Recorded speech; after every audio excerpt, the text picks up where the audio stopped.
안녕하세요. 아침의 광장 손지민입니다.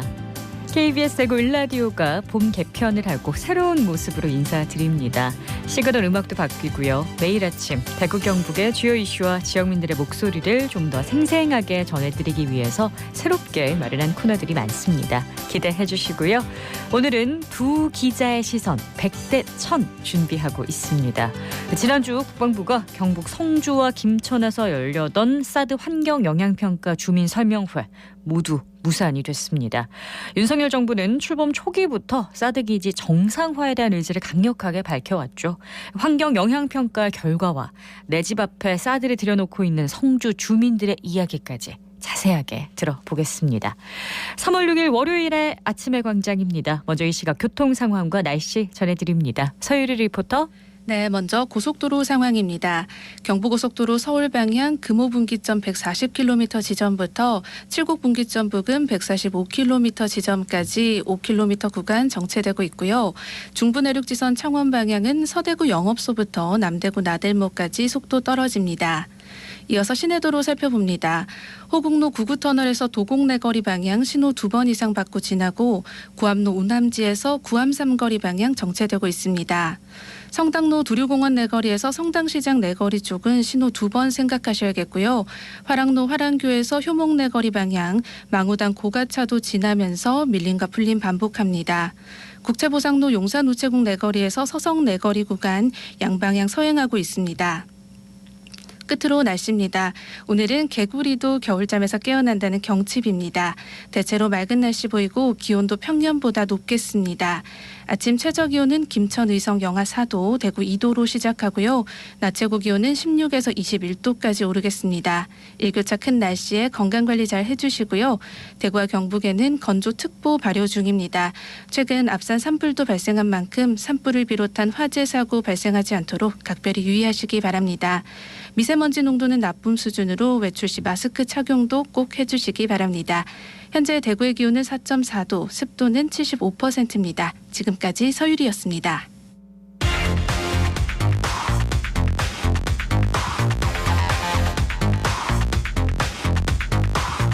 빠르고 정확하게, 명쾌하고 날카롭게 대구 경북의 오늘을 보는 KBS 대구 아침의 광장과 함께하고 계십니다.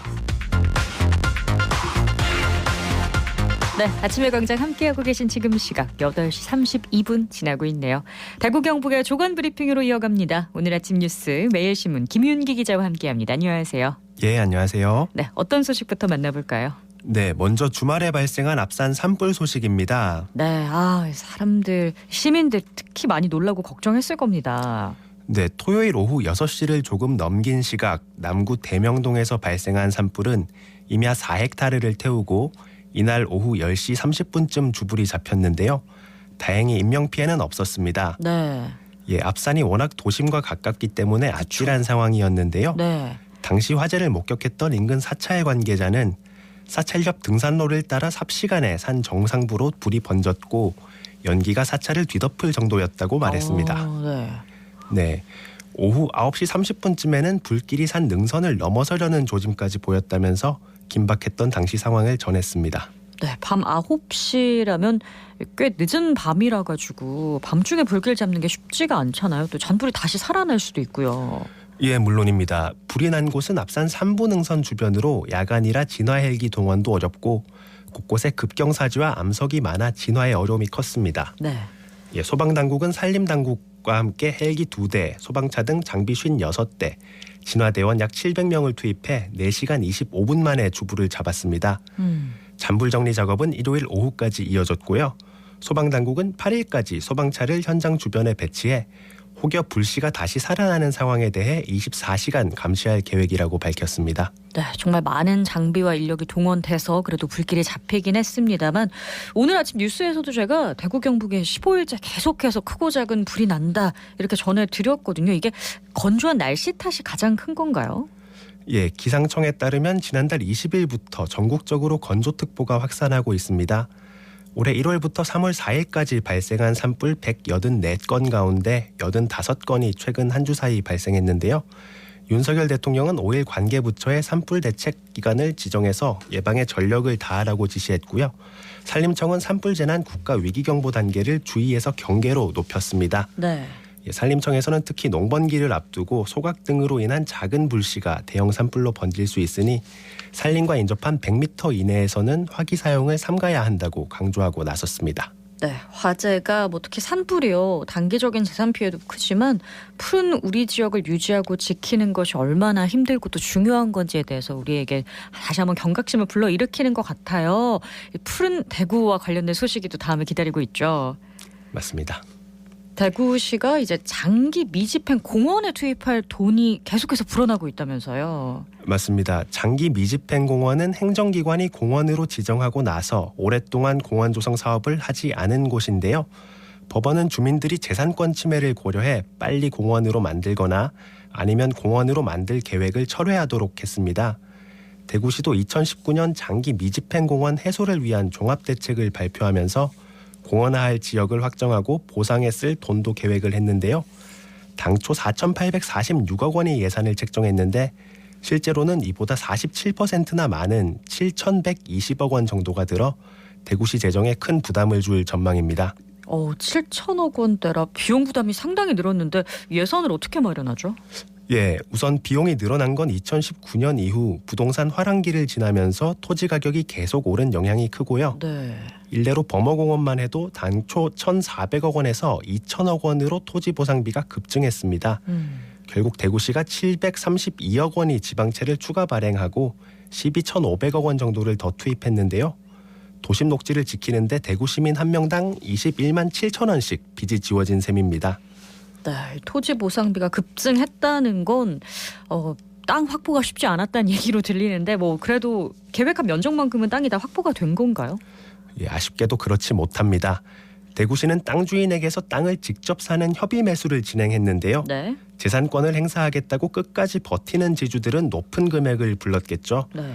대구시는 그렇다고 토지를 과하게 높은 금액으로 사들일 수는 없다고 판단하고 일부 사유지를 남겨뒀습니다. 결국 공원 부지 곳곳에 구멍이 뚫린 것처럼 사유지가 남게 됐습니다. 다만 시가 땅을 매입하지 못했더라도 이 땅을 개발할 수 있는 여지는 거의 없어서 난개발 걱정은 하지 않아도 된다는 게 대구시의 설명입니다. 네, 근데 재정이 넉넉하지 못한 경우에는 정부 지원을 좀 요구할 수도 있을 것 같은데 상황이 어떤가요? 정부 지원은 지방채 이자 70% 지원에 그치는 실정입니다.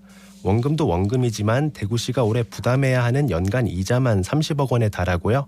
정부의 이자 지원 기간도 5년에 그치는데 이 기한이 곧 도래해 연장이 절실한 상황입니다. 네. 지자체가 감당하기 어려운 막대한 비용이 들기 때문에 정부 차원이 지원 강화도 뒤따라야 한다는 전문가들의 의견도 나오고 있습니다. 그렇습니다. 그러면 이 공원의 모습은 언제쯤 우리가 볼 수 있을까요? 대구시는 올해 토지 보상을 모두 완료한 뒤 순차적으로 조성공사를 착공해 2025년 사업을 모두 마무리할 계획입니다. 다만 현재 야산에 가까운 상태로 남아있는 이들 공원 부지에 상전벽해에 가까운 변화를 기대하기는 어렵습니다. 사업비 97%가량이 토지 보상비라서요. 실제 공원 조성공사는 산책로를 깔고 벤치나 체육시설을 설치하는 등 기본적인 시설물을 조성하는 정도가 될 것으로 보입니다. 네, 그래도 도심 속 휴식 공간으로는 자리매김할 수 있겠죠. 얼른 시공이 됐으면 좋겠습니다. 오늘 아침 뉴스 여기까지 드릴게요. 고맙습니다. 감사합니다. 안녕하세요. 저는 올해 초등학교 1학년 아이를 둔 엄마입니다. 코로나 때문에 입학식을 할지 안 할지 미정이었는데 하게 되어서 감회가 새롭고 생각보다 떨렸습니다. 아이랑 같이 등교를 해서 아이의 학반을 일단 확인을 하고 아이를 교실에 들여보낸 다음에 저희는 강당으로 옮겨서 입학식을 했는데 6학년 아이들이 1학년 아이들을 손잡고 들어오더라고요. 그래서 굉장히 떨리고 신기한 경험이었습니다. 어린이집에 보냈을 때는 처음에 적응만 잘하면 되지 싶었는데 지금은 아이가 크다 보니 학습적인 면도 걱정이 되었고 그리고 이제 교우 관계나 선생님과의 관계도 걱정이 많이 되더라고요. 저희 아이가 입학한 학교는 저와 저희 신랑이 졸업한 학교이기도 해서 기분이 굉장히 묘하고 그리고 신기하고 저희 아이도 이 학교를 졸업한다고 하니까 이제 후배이자 아들로서 잘 하기를 바랍니다. 도준아, 엄마는 도준이가 학교에서 친구들과 잘 지내고 건강히 1년을 무사히 잘 마쳤으면 좋겠어. 화이팅!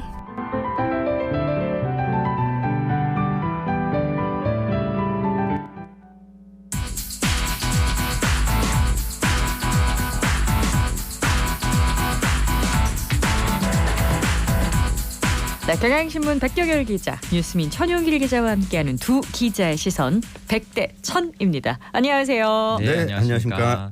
네. 저희가 100대 1000으로 다시 만나게 됐습니다. 어떤가요? 네, 100대 1000 웬만하면 1000이 이기지 않을까 싶은데 네. KBS에서 했던 프로그램 중에 1대 100이라고 하는 이 퀴즈 프로그램에서도 1이 이기는 경우도 많았습니다. 최선을 다해보겠습니다. 그렇습니다. 이게 머릿수로 넘어갈 줄은 몰랐는데요. 저도 그 생각을 했는데 네. 싸우기 전부터 벌써 진 느낌이 들어서 100대 1000이라고 하니까 그런 느낌이 들긴 하는데 아무튼 네. 분발하도록 하겠습니다. 그렇습니다. 야심차게 출발하는 100대 1000. 오늘 첫 시간에는 윤가영 리포터도 함께합니다. 안녕하세요. 네, 안녕하세요. 네, 저희가 천 기자님과 지난주에 맛보기로 살짝 들여다봤었는데 사드 환경 영향평가 주민 설명회 결과론적으로서 일단 설명회는 못 열렸어요. 그간의 진행 상황을 좀 정리하고 이야기를 이어가 볼까 합니다. 네, 짧게 정리를 하겠습니다. 네. 주한미군의 사드는 북한의 탄도미사일 공격을 좀 감시 또는 요격한다는 목적으로 설치가 된 겁니다.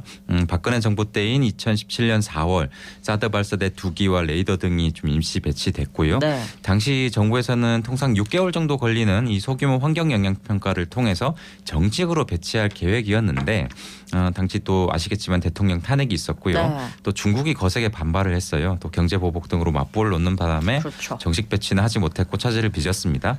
이후에 문재인 정부가 사드 정식 배치에 앞서서 이 주민 의견 수렴 절차가 포함된 일반 환경 영향 평가를 좀 거치도록 방침을 바꿨지만 주민 반발이 계속 여전을 했고요. 그래서 좀 절차가 진행되지 않았고 이후에 그냥 발사대 4기만 좀 추가로 좀 배치되는 이런 상황이 됐어요. 그래서 현재도 임시 배치된 상태입니다. 윤석열 정부 출범에는 또 초기부터 사드 기지 정상화 의지를 좀 밝혔고 일반 환경 영향 평가 이렇게 좀 속도를 내고 있는 이런 상황입니다. 맞습니다. 임시 배치가 이미 된 상황이고 추가적으로 계속 발사대가 배치되는 상황인데 이제 정식으로 배치하겠다 이게 정부 입장인 거죠. 맞습니다. 그 성주군의 이 사드 배치가 2016년부터 있었던 네. 이슈였습니다.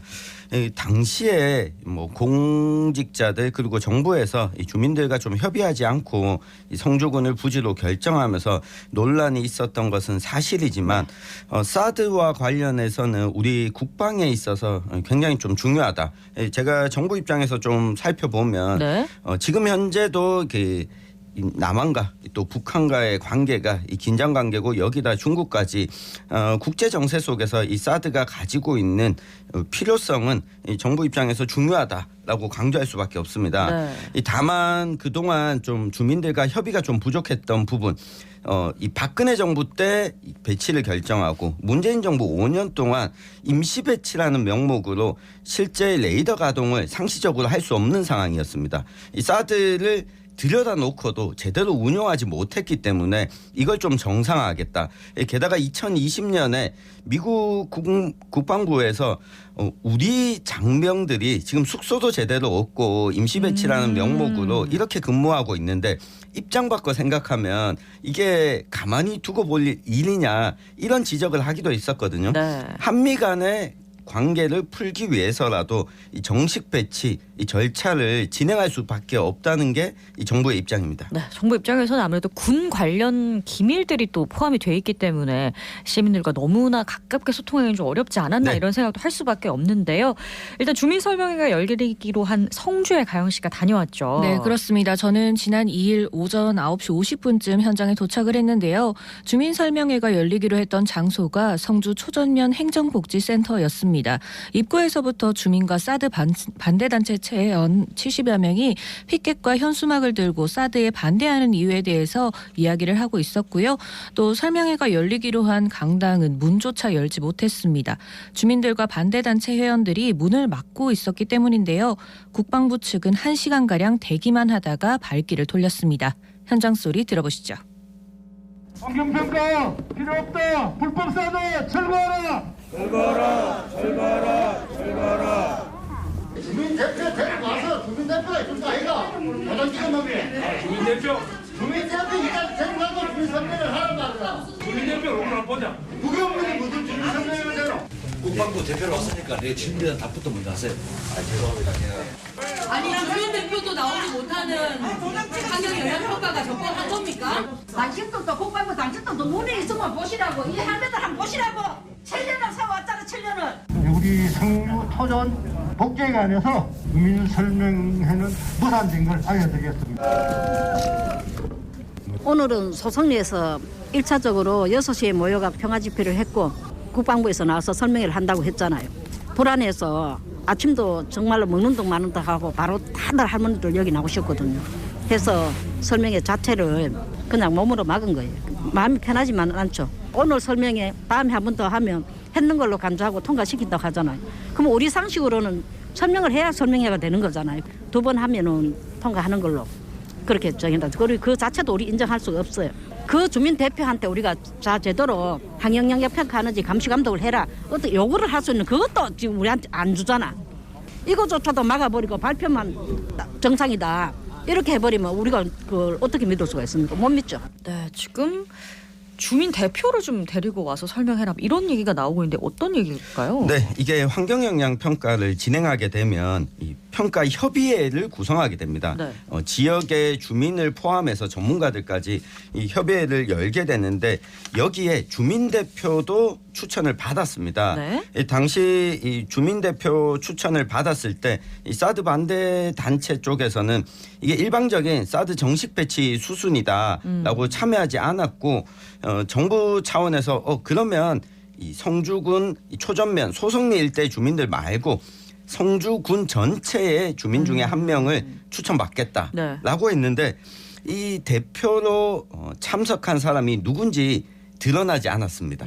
때문에 이 주민들은 이 주민 대표가 직접 나와서 어떤 협의를 진행했는지 설명해야 되는 거다라고 이야기를 했고 이 반면에 이 정부 차원에서는 주민 대표 한 명이 나오게 되면 이 사람의 이 개인 신상이나 이런 문제가 생길 수 있기 때문에 공개하지 않는 것이다라고 공개되지 않은 채로 이 환경영향 평가 이 초안이 공개가 된 겁니다. 그렇군요. 주민 대표가 누군지 모르는데 이런 상황에서 주민들 입장이 좀 곤란할 것 같긴 합니다. 백 기자도 현장에 가셨기 때문에 뭐 국방부에서 이런 얘기가 좀 나왔나요? 네, 뭐 세 분이 오셨더라고요. 그래서 뭐 만나서 여러 가지를 질문을 했습니다. 우선 네. 뭐 주민 대표의 역할이 뭐였는지 이제 협의회에서 어떻게 활동을 했는지 뭐 이런 부분들을 물어봤는데 네.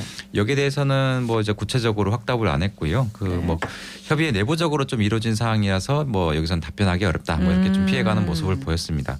그리고 핵심은 이겁니다. 이제 주민들과 반대단체가 얘기하는 거는 과연 이 주민 대표의 대표성이 있느냐, 뭐 이 부분이거든요. 네. 근데 뭐 이제 그 여기서는 국방부 측은 이렇게 답변을 했어요. 중요한 건 법적인 요건과 절차를 갖췄느냐다. 이 부분에서는 좀 그 법적인 요건을 갖췄다는 거거든요. 네. 그런 부분에서 지자체에서 추천을 해주셨고 그분을 주민 대표로 그 협의회 구성원으로 임명을 해서 심의하고 평가를 진행했다. 뭐 이 말인 겁니다. 네. 그리고 뭐 천 기자가 소개하긴 했지만 개인정보보호법과 좀 관련이 있어서 네. 대표분을 공개하는 건 좀 맞지 않다고 판단을 했다. 이렇게 해명을 했고요. 근데 안 왔잖아요. 그렇습니다. 그거는 뭔가 이제 국방부 측에서도 대표성을 좀 못 가진다라고 인정을 했기 때문이 아닐까라는 생각이 듭니다. 아무래도 이제 그 많이 뭐 인서트 들으셨겠지만 네네. 많이 반대를 하시잖아요. 네. 좀 그러다 보니까 뭐 국방부에서도 부르지 않았고요. 뭐 그렇게 스스로 인정한 게 아니냐는 질문에도 뭐 일단 직답은 피했어요. 뭐 어느 네. 주민이나 그런 부분, 그러니까 대표성이 없다는 부분은 주장할 수 있는 부분이고 네.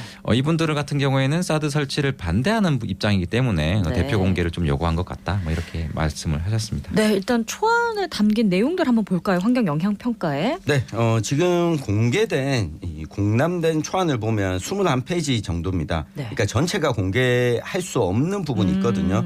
아무래도 이게 국방과 관련된 기밀과 관련된 부분이 있기 때문에 일부분만 요약 보고서가 공개가 됐는데 일단 주민들이 가장 우려했던 레이더로 인한 전자파는 이 우리 인간에게 미치는 영향이 크게 넘어서지 않았다. 이 문제가 정도다. 되지 않는다. 때문에 이 전자파에 대한 우려는 좀 불식시키기 위해서 일상적인 전광판도 계속해서 설치하겠다라고 이 환경영향평가 초안에는 나와 있었습니다. 네, 근데 전자파를 가장 무서워한단 말이에요, 시민들이. 측정은 뭐 정확한 지점에서 한 건가요? 뭐 기존에 측정이 4군데에서 됐는데요. 총 이번에 5곳에서 진행이 됐고요. 모두 뭐 그 허용치 내에 있었다는 겁니다. 근데 반대 단체는 이 중 한 지점 같은 경우에는 그 사드 기지에서 가장 가까운 곳에 있는 곳에서 12명의 암환자가 좀 나오기도 했다. 뭐 그래서 이런 부분을 지적을 하고요. 네. 기본적으로 이 단체 단체와 주민분들은 어떤 문서나 국가 간 합의 없이 사드가 임시 배치됐다. 그래서 모든 게 좀 불법이다. 이렇게 좀 주장을 하고 있는 겁니다. 그렇습니다. 불법 사드 필요 없다. 이런 얘기가 아까 인서트에서 나왔었는데 가연 씨 얘기를 좀 나눠보셨어요, 주민분들이랑? 네, 그렇습니다. 주민 설명회가 무산된 후에 주민들을 만나 이야기를 나눠봤는데요. 처음 만난 주민은 사드 기지가 집에서 2km 정도에 가까운 곳에 있다고 했습니다. 소음에 대한 이야기를 가장 먼저 해주셨습니다. 소리요? 소리 듣기죠? 웅하는 소리 느끼죠? 눈물빼기 안 나옵니다. 왜? 아니 사드가 어느 날 갑자기 성주 성산포대로 가기로 돼 있었는데 우리도 주민도 모르는 사이에 일이 갑자기 온다고 발표가 났더라고요. 그래가지고 우리 주민들은 정말 땅이 꺼지는 심정이었지. 국방부에서 나와서 설명회를 하려고 하면 똑바로 했어야 되는데 지금 우리 설명회 한 번도 들은 사람 없어요. 근데 무슨 통과가 됩니까? 그건 말이 안 되죠. 나는 소송리 거주하지. 사드 기지를 시작할 때 그 당시에 사실은 환경영향 평가를 하고 돌아야 되고 처음에는 뭐 칠고 간다. 또 우리는 성주에 그 당시 국방부 장관이 성주 성산포대가 최적지라고 발표를 했잖아요. 근데 성주 주민이 군청에서 집회를 하면서 반대하니까 제3부직 하면 소송리로 옮겼잖아. 이거 사람 윗사람 안 산다고 그 많이 사는 데서 최적지라고 국방부 발표했는데 옮겼으니까 최근까지는 그렇게 이제 많이 없어요. 윤석열 정부 들어서고 나서부터 계속 기지 공사를 불법으로 강행을 하면서 장비가 들어가고 기자재가 들어가니까 그때부터 계속 이제 주민들이 도로에 나와서 막고 이러다 보니까 1년 전부터 많이 피곤하게 됐죠. 계속. 네, 윤 정부 들어서면서부터 소음이 좀 심해졌다 이런 얘기를 하셨는데 윤 정부가 사드 정상화의 속도를 내는 배경을 한번 짚어볼까요? 네, 뭐 앞서서도 잠깐 언급했지만 한미 관계가 가장 중요합니다. 네. 지금 환경영향 평가를 완료하고 상시적으로 지상으로 드나들 수 있는 접근권을 확보하고 그 다음에 사드 부지를 미군 측에 공유하는 절차로 진행이 됩니다. 네. 지난해 9월에 이 주한미군 지휘협정 합동위원회가 이 사드 부지 공여 문서에 일단 서명을 하면서 2차 공여를 완료했습니다. 네. 지금 사드 기지 내에 있는 장병들은 제대로 된 숙소에서 또 생활을 못하고 있거든요. 제가 국방부 관계자를 좀 취재해 보니까 네. 현재 임시 배치 상태다 보니까 레이더를 24시간 가동하고 있는 게 아니라고 합니다. 앞으로 정상 배치가 돼야 24시간 레이더 가동을 할 수도 있고 우리 국방과 관련된 이 위기 상황에서 사드 기지가 제 역할을 할 수 있다는 겁니다. 그렇군요. 그러면 이제 환경 영향 평가 설명 후에는 다시 열어야 되는 건가요? 그렇지는 않습니다. 이게 그 현행 시행령에 따라서 주민 네. 설명회를 생략할 수가 있고요. 국방부는 일단은 뭐 다른 방법으로도 뭐 주민들의 의견을 수렴할 수 있는 방안을 찾겠다는 입장이지만 네, 다시 이걸 할지는 아마 주민들도 알고 있을 것 같아요. 그렇죠? 네, 맞습니다. 설명회장 앞 현장에서 반대를 지휘하던 사드 철회 성주대책위원회 박수규 대변인을 만나봤는데요. 대구, 경북 그리고 전 국민이 할머니와 주민들의 고통을 외면하지 말아달라고 눈물을 보이기도 했습니다. 처음 사드가 주민들의 의견 없이 들어왔고 7년째 되는 지금까지도 불법으로 모든 것을 해결하는 것에 분노를 하고 있었는데요. 이야기 들어보시죠. 이 사드가 배치되어서 성주 김천의 주민들이 겪는 불편은 말도 할 수 없어요. 가까운 김천 노곡리 같은 경우에는 그 주민 100명 중에 12명이 암에 걸려서 그중 7분이 지난 2년 동안에 돌아가셨어요. 성수 소성리 같은 경우는 사드가 배치되고 6년 동안 이 사드 장비들이 올라가고 미군들이 올라가고 경찰들이 상주하고 하면서 주민들이 겪은 고통을 이루 말로 할 수가 없어요. 이미 트라우마 상태고 몸도 이제 무너져 가고 있는 그런 상태거든요. 미군기지 주변에는 교통법규 위반, 교통사고를 비롯해서 사건 사고가 굉장히 많아요. 1년에 수백 건 일어납니다. 이런 것들이 소성리 주변에서는 일어나지 않는다는 보장도 없고 그래서 주민들 입장에서는 도저히 찬성할 수 없는 일이라고 봅니다. 방법은 사실은 처음부터 없었어요. 정부 간의 협정도 없고 조약도 없이 막무가내로 우리의 국토에 외국 군대가 들어오는데 그걸 우리 소수의 주민들이 막았지만 그걸 막을 수가 있었나요? 막을 수가 없었거든요. 지금도 정부에서 이렇게 밀어붙이면서 정상화하겠다고 하면 소수의 주민들로는 막을 수 있는 방법은 없어요. 그러나 우리는 결코 동의하지 않는다, 반대한다라는 입장은 밝혀놔야 돼요. 이거는 저는 역사에 남아야 된다고 생각을 해요. 포기하지 않고 사드가 나갈 때까지 싸울 겁니다. 국민들께서도 처음 사드가 들어올 때는 이 사드에 반대하는 여론이 50%가 넘었어요. 그런데 이게 길어지고 하면서 우리가 싸우고 있다는 사실 자체도 이제 국민들은 잊어버리고 계시죠. 그러나 관심을 가져주시고 아닌 것은 아니다. 우리와 함께 목소리를 내주셨으면 좋겠습니다. 네, 주민들의 눈물과 분노를 조금이라도 풀 수 있는 방법을 끝까지 찾았으면 합니다. 네, 100대 1000 사드 문제 이야기 나누고 있는데요. 이 문제 어떻게 풀어야 될까요? 일단은 뭐 좀 한가한 지금 농촌 마을이잖아요. 근데 네. 뭐 이게 전쟁 모기가 들어오면서 이 지역 농촌 어르신들의 삶이 좀 송두리째 바뀐 분들이 많습니다. 네. 앞으로도 좀 뉴스가 나올 수밖에 없는데 저는 마지막 한마디로 뭐 평화를 빕니다. 뭐 이렇게 좀 마무리를 하고 싶습니다. 네, 사드 반대 운동에 참여한 사람이 소수만 남다 보니까 경찰과 충돌을 벌여야만 이슈가 됐습니다. 네. 그래서 저는 테러를 열어라. 정부가 테러를 열어줄 필요가 있어 보입니다. 네, 평화와 퇴로. 자, 두 기자의 시선 100대 1000 경향신문 백경열 기자, 뉴스민 천윤기 기자 그리고 윤가영 리포터와 함께했습니다. 고맙습니다. 감사합니다. 네, 3월 6일 아침의 광장 오늘 저희가 준비한 소식은 여기까지입니다. 저희는 내일 다시 찾아오겠습니다. 고맙습니다.